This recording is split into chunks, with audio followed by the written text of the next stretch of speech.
here's the carnage. Front subframe is apart.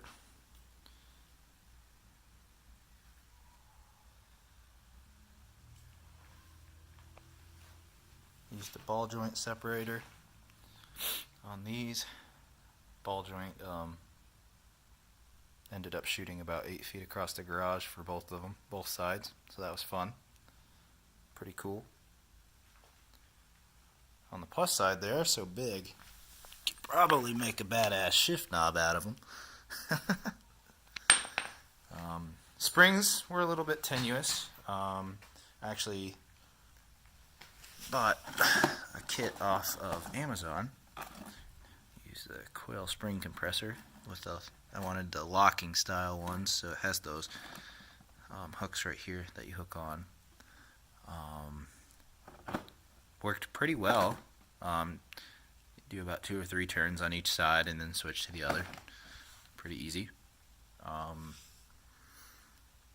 Kind of pried the bottom off out to get the spring out at the end. I actually had a small chain around one piece of the spring to the top of the control arm mount, so kind of as a safety mechanism, and didn't really end up using it, so it worked out nicely.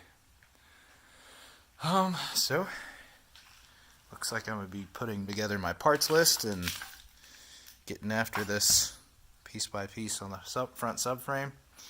I'm looking at going with Mevo ball joints, upper and lower. They're corrosion resistant. Found them at rockauto.com, and I've used their parts before.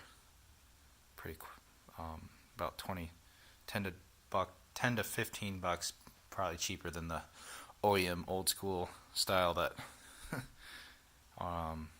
haven't been re-engineered.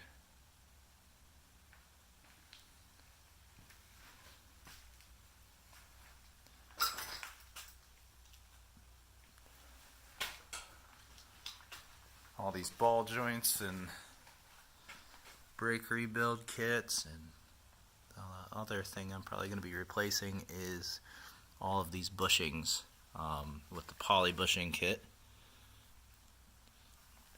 I think I'm going to go with the Super Pro kit, or there is a company in, I think it's Germany or England, that has a few kits like that. XK's Unlimited had a few kits, but lots of unnecessary parts kind of crossed over on some of their kits, and I didn't know if I wanted to deal with the hassle of it, because I am going to go with an aftermarket sway bar, 1-inch with poly bushings. So I'll be piecing together that with the control arms, all of those bushings as well. I think my next project is looking up and trying to figure out how to get this giant crossmember bolt or A-arm bolt out of there without hurting it in any way. So that is the Jag update for today. Oh, one more really cool thing. Stripped off the paneling on the inside, and I have extremely little rust on the inside there. Got some undercoating on the tunnel, and that's as bad as it gets. And honestly, that is all surface rust. I do need to pull this guy over here and make sure there's nothing under there sitting there. But that's great news.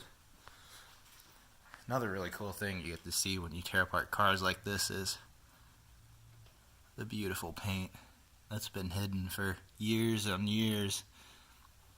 It's really cool in a sentimental kind of way. So, there she is, guys. Have a good one.